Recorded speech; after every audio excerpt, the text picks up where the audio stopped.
Friends, welcome to my YouTube channel. मैं मुहसिबा खान और आप देख रहे हैं स्टडी स्पार्क्स।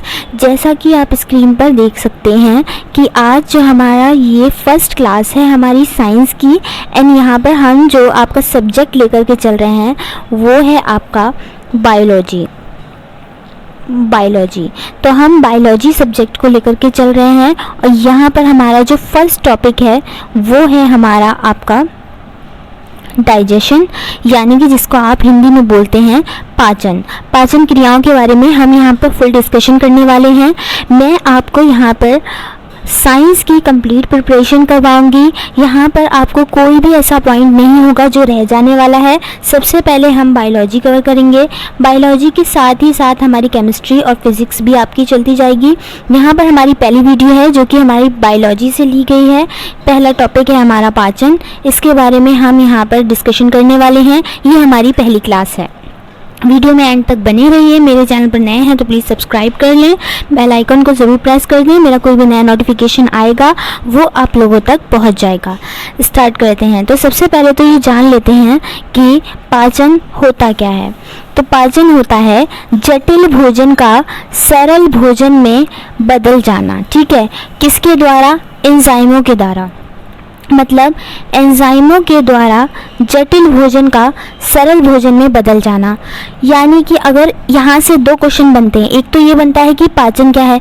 अगर कोई पूछेगा पाचन क्या है तो आप बताएंगे कि जटिल भोजन का सरल भोजन में बन जाना जो है वो आपका पाचन कहलाता है। लेकिन अगर कोई पूछे कि जटिल भोजन सरल भोजन में कैसे बदलता है या किसके द्वारा बदलता है, तो एंजाइमों के द्वारा बदलता है। यानी कि जटिल भोजन का सरल भोजन में बदलना पाचन कहलाता है और जटिल भोजन किसके द्वारा? एंजाइमों के द्वारा किस में बदलता है? आपका सरल भोजन में बदलता है।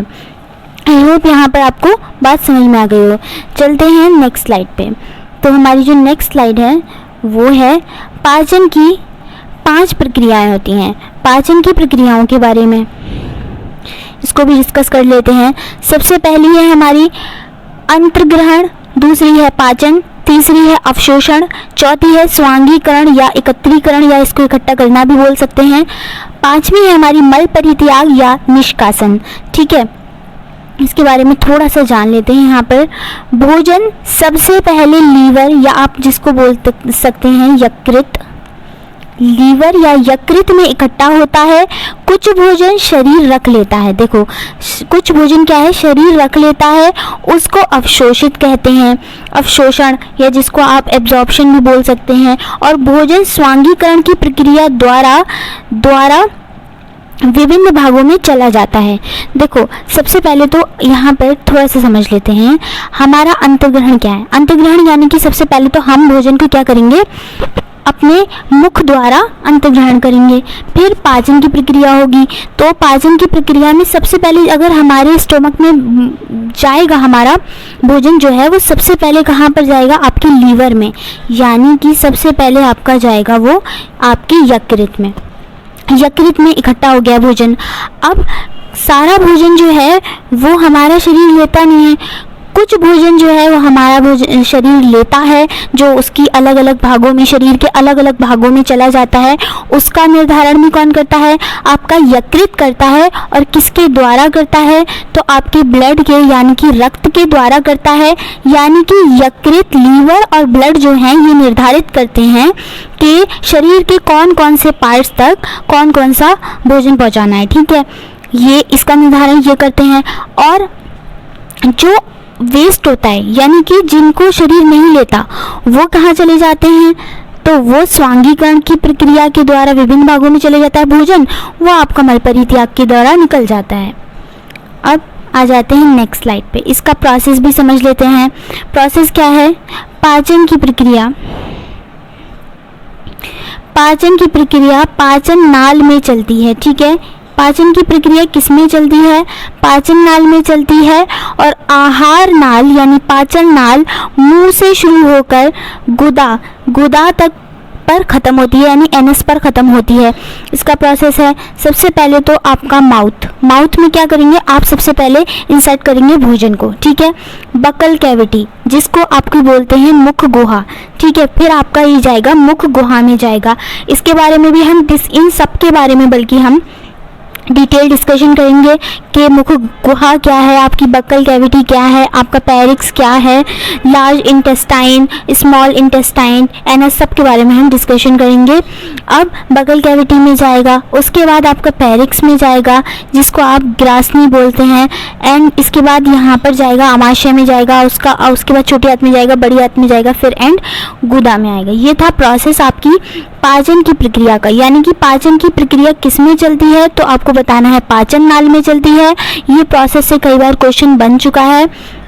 तो आप आ जाते हैं नेक्स्ट स्लाइड में। यहाँ पर क्या है कि पाचन की प्रक्रिया मुख गुहा, आमाशय, छोटी आंत के द्वारा किया जाता है।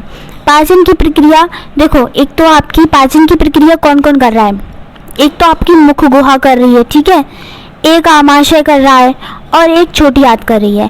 पाचन कौन कौन करता है, अगर इस तरीके से क्वेश्चन पूछा जाए, ऑप्शन में ये सब दिया हो, तो आप लिखेंगे आपका ऑप्शन मुख गुहा हो सकता है, वहाँ पर आमाशय हो सकता है, छोटी आंत हो सकता है, तीनों को भी आप सही लगा सकते हैं वहाँ पर। नेक्स्ट पॉइंट क्या है यहाँ पर, तो अवशोषण की प्रक्रिया बड़ी आंत से होती है और छोटी आंत से होती है, दोनों से होती है। यानी कि अवशोषण की जो प्रक्रिया है वो आपकी लार्ज एंड स्मॉल इंटेस्टाइन दोनों के द्वारा होती है, बड़ी आंत और छोटी आंत दोनों के द्वारा होती है। परंतु बड़ी आंत जो होती है, यहाँ पर आते हैं, बड़ी आंत जो होती है वो पानी का एब्जॉर्प्शन करती है, यानी कि पानी का अवशोषण करती है। और छोटी आंत क्या करती है आपकी, वो आपका भोजन का अवशोषण करती है। छोटी आंत आपका भोजन का अवशोषण करती है और बड़ी आंत आपका पानी का अवशोषण करती है। बहुत इंपॉर्टेंट पॉइंट था ये, आई होप आपको समझ में आ गया होगा। छोटी आंत आपका भोजन का अवशोषण करती है, जिसे पाचन में भी योगदान करती है, और जो बड़ी आंत है वो आपका करती है पानी का, यानी वाटर का अवशोषण। अब आ जाता है एसिमिलेशन, यानी कि स्वांगीकरण या एकत्रीकरण। यानी कि जब भोजन हमारे अंदर जाता है तो वो स्टोर होता है, एकत्र होता है, जहाँ पर सबसे पहले मैंने आपको बता दिया था कि सबसे पहले जो आपका भोजन एकत्र होता है वो आपका यकृत में होता है, यानी कि लीवर में होता है। इस प्रक्रिया में रक्त और लीवर ये तय करते हैं कि भोजन को कौन से भाग तक ले जाना है। भोजन को कौन से भाग तक ले जाना है ये कौन तय करता है, रक्त एंड ब्लड के माध्यम से तय करता है, ठीक है। नेक्स्ट स्लाइड पर आ जाते हैं। तो नेक्स्ट स्लाइड है हमारी, छोटी आंत की ड्यूडेनम नाल पाचन में मदद करती है। अब ड्यूडेनम क्या है, ड्यूडेनम है आपकी अग्रनाल। छोटी आंत की ड्यूडेनम को बोलते हैं, यहाँ पर आप लिख लीजिएगा अग्रनाल, ठीक है। छोटी आंत की जो अग्रनाल होती है, सबसे आगे का भाग जो होती है वो आपका ड्यूडेनम होता है, उसको ड्यूडेनम भी बोलते हैं। और ये आपकी किस में मदद करती है, ये आपकी पाचन में मदद करती है। यानी ऐसा नहीं है कि छोटी आंत अगर आया है तो छोटी आंत पूरा का पूरा उसके हर पार्ट जो है वो आपका पाचन में मदद कर रहा है, ऐसा नहीं है। उसकी आपकी ड्यूडेनम जो है वो केवल और केवल अग्रनाल जो है वो आपकी पाचन में मदद करती है, छोटी आंत की, ठीक है। छोटी आंत की अवशोषण में भी मदद करती है, क्या करती है, मध्य नाल या शेष नाल, ये दोनों, यानी कि मध्य नाल भी और शेष नाल जो है वो किस में मदद करती है, वो आपकी अवशोषण में मदद करती है, वो आपकी पाचन में मदद नहीं करती है। ये मैं आपको बताना चाह रही हूँ कि छोटी नाल पूरी की पूरी पाचन में या पूरी की पूरी अवशोषण में मदद नहीं करती। छोटी आंत की ड्यूडेनम जो अग्रनाल है वो आपकी पाचन में मदद करती है, और छोटी आंत की जो मध्य नाल और शेष नाल है वो आपकी जो है आपकी अवशोषण में मदद करती है, एब्जॉर्प्शन में मदद करती है। बड़ी आंत का कोलोन, वृहदांत, कोलोन को बोलते हैं आपके वृहदांत भी बोलते हैं, कोलोन भी बोलते हैं, अवशोषण में मदद करता है, ठीक है। और मल परित्याग में बड़ी आंत का रेक्टम, यानी कि जिसको हिंदी में बोलते हैं मलाशय, वो काम करता है। यहाँ पर आपका मल परित्याग में केवल एक पर्टिकुलर भाग है जो कि आपका बड़ी आंत का मदद कर रहा है, जिसका नाम है रेक्टम या मलाशय। यहाँ पर भी एक पर्टिकुलर भाग है आपका अवशोषण में मदद कर रहा है, कोलोन या फिर वृहदांत जिसको हिंदी में बोलते हैं। अब आ जाते हैं नेक्स्ट स्लाइड पर। लीवर क्या करता है, खाने को बांटने का काम करता है, किसकी मदद से करता है, तो ब्लड की मदद से करता है, ये मैं आपको बता चुकी थी। अब आ जाते हैं यहाँ पर क्या दिया हुआ है, एसेसरी डाइजेस्टिव ऑर्गन, यानी कि एसेसरी डाइजेस्टिव ऑर्गन्स, यहाँ पर सहायक पाचन अंगों के बारे में बात की गई है कि आपके सहायक पाचन अंग कौन कौन से हैं। तो यहाँ पे आपके एसेसरी डाइजेस्टिव ऑर्गन्स हैं, आपका लीवर है, पित्ताशय की थैली है, अग्नाशय है। ये आपके एसेसरी डाइजेस्टिव ऑर्गन्स होते हैं, यानी कि आपकी अलग से जो होते हैं आपके सहायता करते हैं ये आपके पाचन में। लीवर क्या करता है, पित्त रस बनाता है। लीवर में क्या बनता है, पित्ताशय रस को एकत्रित करता है। ठीक है, लीवर पित्त रस बनाता है और पित्ताशय पित्त रस को एकत्रित करता है। यानी कि अगर कोई पूछे कि पित्तरस कौन बनाता है, देन लीवर बनाता है। और पित्तरस होता कहाँ पर है, तो पित्ताशय में होता है। अग्नाशय रस बनाता है। अग्नाशय रस को मल्टीपल एंजाइम का मिश्रण भी कहते हैं। यानी कि जो आपका अग्नाशय है वो आपका विभिन्न एंजाइमों का मिश्रण है। ये इंपॉर्टेंट पॉइंट था कि अग्नाशय आपका विभिन्न एंजाइमों का मिश्रण होता है और मुंह का खाना अंतर्ग्रहण में मदद करता है। तो यहाँ पर हमने काफ़ी सारी चीज़ों को डिस्कस किया। सबसे पहले तो हमने यहाँ पर ये देखा कि लीवर हमारा पित्तरस बनाता है और पित्तरस हमारा कहाँ रहता है, पित्ताशय में रहता है। और अग्नाशय हमारा अग्नाशय रस बनाता है और अग्नाशय रस जो होता है वह बहुत सारे एंजाइमों का मिश्रण होता है। ठीक है, इससे प्रीवियस स्लाइड में हमें ये पता चला कि लीवर जो है वो हमारा खाने को जो है डिस्ट्रीब्यूट करने का काम करता है। किसकी हेल्प से करता है, तो वो आपका करता है ब्लड की हेल्प से। ब्लड की मदद से लीवर जो है वो आपका खाने को बांटने का काम करता है कि कौन से पार्ट तक खाने को ले जाना है। इस वाली स्लाइड में आपने क्या किया यहाँ पर, तो यहाँ पर छोटी आंत की ड्यूडेनम या जिसको अग्रनाल भी कहते हैं, ये सबसे आगे का हिस्सा होता है आपकी छोटी आंत का, वो आपका पाचन में मदद करता है। यानी पूरी छोटी आंत जो है वो आपकी पाचन में मदद नहीं करती, केवल अग्रनाल जो है वो आपकी पाचन में मदद करती है। दूसरा पॉइंट है, छोटी आंत अगर अपशोषण में भी मदद करती है तो उसका पूरी छोटी आंत का भाग नहीं करता है, बल्कि उसका भाग करता है मध्य नाल या शेष नाल भी उसकी मदद करती है। बड़ी आंत का भी एक पर्टिकुलर भाग जो है वो आपका अवशोषण में मदद करता है एंड मल परित्याग में भी आपका मदद करता है। तो बड़ी आंत का जो कोलोन है, जिसको वृहदांत हिंदी में बोलते हैं, वो आपका अवशोषण में मदद करता है एंड मल परित्याग में आपका रेक्टम यानी कि उसका मलाशय जो है वो मदद करता है। यहाँ पर आ जाते हैं, इस वाली स्लाइड में है पाचन की प्रक्रिया मुख गुहा आमाशय छोटी आंत के द्वारा होती है। यानी कि पाचन की प्रक्रिया बड़ी आंत के द्वारा नहीं हो रही है। यहाँ पर कहीं पे भी बड़ी आंत का नाम नहीं आया, यहाँ पर आया आपका स्मॉल इंटेस्टाइन का नाम आया, आपका आमाशय स्टोमक का नाम आया, मुख गुहा बकल कैविटी का नाम आया। यहाँ पर मुख गुहा के द्वारा एक तो आपका पाचन हो रहा है, आमाशय यानी स्टोमक के द्वारा आपका पाचन हो रहा है, छोटी आंत यानी कि स्मॉल इंटेस्टाइन के द्वारा आपका पाचन डाइजेशन हो रहा है। अब आ जाते हैं, नेक्स्ट पॉइंट था आपका अवशोषण की प्रक्रिया जो होती है वो बड़ी आंत से और छोटी आंत से दोनों से होती है। यानी कि अवशोषण आपकी बड़ी आंत भी कर रही है और छोटी आंत भी कर रही है। लेकिन बड़ी आंत किसका अवशोषण कर रही है, तो आपकी बड़ी आंत जो है वो आपका पानी का अवशोषण कर रही है और छोटी आंत आपकी किसका अवशोषण कर रही है, तो छोटी आंत आपकी भोजन का अवशोषण कर रही है।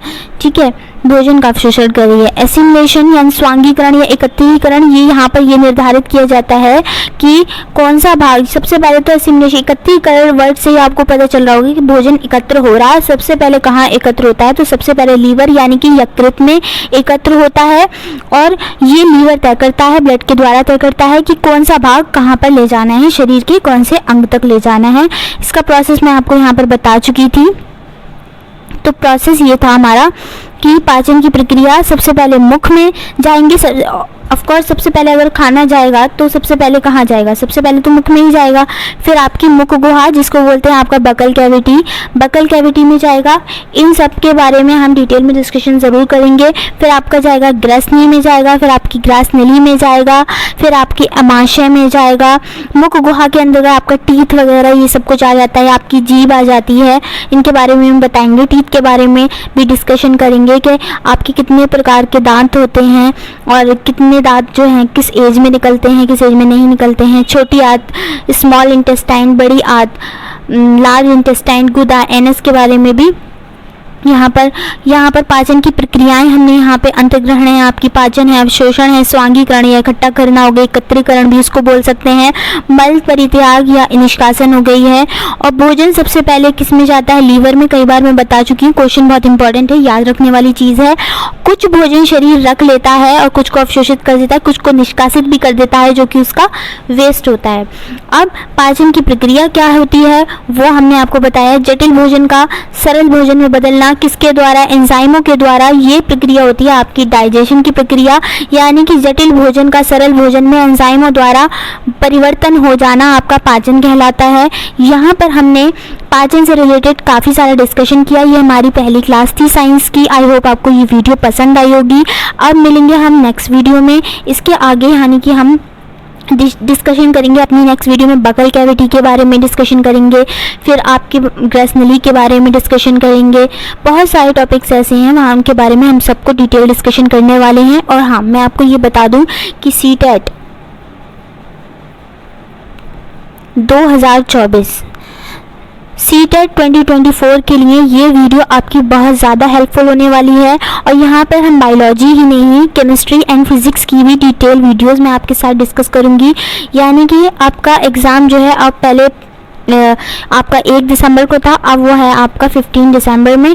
तो यहाँ पर 15 दिसंबर के लिए बहुत अच्छी वीडियोज़ आपके लिए आने वाली हैं। मेरे वीडियो को लाइक करें, शेयर करें, कमेंट करें। कमेंट में आकर एटलीस्ट एक बार बताएं ज़रूर आपको मेरी वीडियो कैसी लगी, और अपने फ्रेंड्स के साथ इसको शेयर भी करें। तब तक के लिए गुड बाय।